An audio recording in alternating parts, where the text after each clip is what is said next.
मस्त एक मेरे को शर्ट गिफ्ट करी हुई है। रोही कौन सी क्लास में है?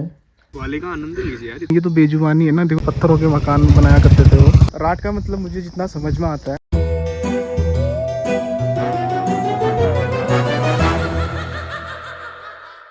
दोस्तों बजेटी के इतिहास में पहली बार मुझे किसी ने गिफ्ट किया है, वो है सुंदर बड़े पापा। देखो दोस्तों कितना मस्त एक मेरे को शर्ट गिफ्ट करी हुई है। मैं इसको पहन के देखूंगा। थैंक यू सो मच सुंदर बड़े पापा। तो दोस्तों अब भट्ट खाने के दिन भी आ गए हैं। जो पहाड़ से होंगे उनको पता होगा ये भट्ट, गर्मा गर्म भट्टों को खाने में कितना मजा आता है। तो इसे बहुत ध्यान से खाना पड़ता है क्योंकि इसके अंदर कभी कभी कीड़े भी होते हैं। दोस्तों मैं तो पहले इसको छीलूंगा, अच्छी से देखूंगा और ज्यादा नहीं, खाली टेस्ट करने के लिए कुछ ही खाऊंगा। ये नहीं कि पेट भरने तक खाना है। रोही कौन सी क्लास में है?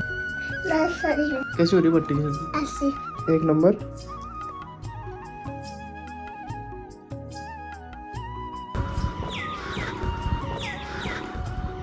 रोहित भाई आ गए मुझे लेने के लिए। तो ये मुश्तकिल है, ये वाला जो एरिया आपको दिख रहा है ये पूरा मुश्तकिल है।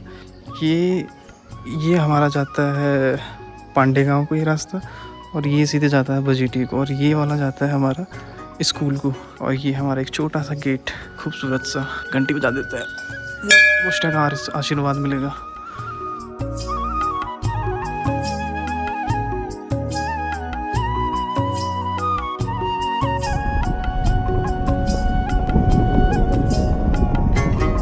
तो दोस्तों बजेटी का एरिया हमने देख लिया था।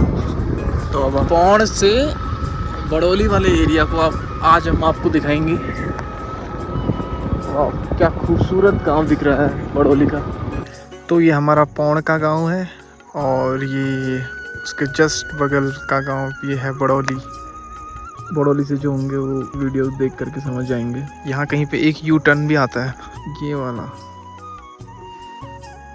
और एक ज़बरदस्त फील्ड देखने को मिलेगा आपको यहाँ पे को।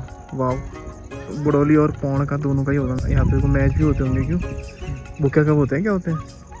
मैच होते हैं। वो नए रास्ते ले जाते हैं यार रोहित भाई।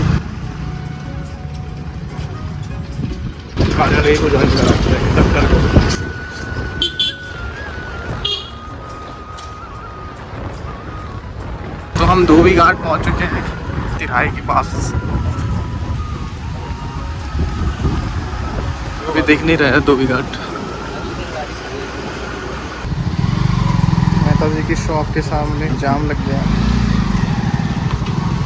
तो हमें भूख लग गई थी और हम थोपा खाने आए हुए हैं। ये जो मुर्गा आपको दिख रहा है ये 6 साल हो गए इस मुर्गे को, और एक पाँव में खड़ा होता है, एक पाँव में खड़ा नहीं हो रहा है। आज एक पाँव उठा नहीं रही। क्या बात, क्या रखा था इसका नाम? अरे इसको कुछ भी कह देता हूँ।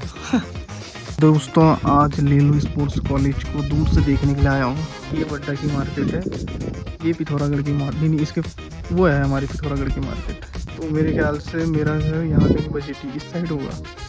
हाँ इस साइड होगा, इस पहाड़ के जस्ट बगल में। और मुझे इन बैलों को देख के ऐसा लग रहा है कि घर में मैं भी जाता हूँ ग्वाले ना। रोहित भाई मेरा मूड हो रहा है क्या कहते हैं ना उनके साथ बढ़िया तरीके से बैठ जाऊँ। वाले का आनंद लीजिए यार, इतनी बढ़िया धूप हो रही है। क्यों?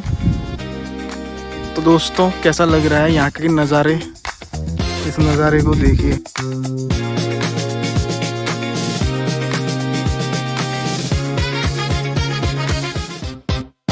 ननिहाल वैसे बुंगा छिना है, तो मैं अपने नाना के साथ जाता था और मेरे नाना स्वतंत्रता सेनानी भी है। अब हम आ गए हैं ये वाले जोन में। इसको पहाड़ी भाषा में तप्पड़ बोलेंगे दोस्तों। वैसे हम लोग यहाँ पे इसलिए आते हैं हम लोग कि यहाँ पे को थोड़ा बैठ सकें, एंजॉय ले सकें। लेकिन होता क्या है कि अब मैं इसी क्षेत्र में आता हूँ, मुझे थोड़ा सा बुरा इस वजह से लगता है कि चलो कपल्स आते हैं, टूरिस्ट आता है या जो भी आता है, तो मगर कुछ लोगों के द्वारा जो ये होती हैं ये चीज़ें हमारे क्षेत्र में। ये देखिए ये बियर की बोतलें तुम्हें टूटी फूटी मिलेंगी। अगर तुम बियर वगैरह पीते भी हो, मैं तो यही बोलता हूँ हर किसी से, एक जगह पे ना एकत्रित कर दीजिए। ये अब एक चीज़ मुझे ये बताइए, यहाँ पे तो लाइव ही दिख रहा है ये हमारे जो बैल हैं। अब ये तो बेजुबानी है ना, देखो घास खा रहे हैं। और इस घास के नीचे आपको देखिए डिटेल प्रोजेक्ट रिपोर्ट दिखाते हैं दोस्तों। ये है कहानी पिथौरागढ़ की जुबानी। दोस्तों मुझे ये लगता है कि ये पुराना रास्ता है यहाँ लीलू का ना। यहाँ पे कोई भी एक आमा इनका डेली का रास्ता हो गया और ये कहीं नीचे से कनेक्ट होता है। शायद ये गाँव है कहीं आसपास में। मेरे ख्याल से ये बैल इन्हीं लोगों के हैं।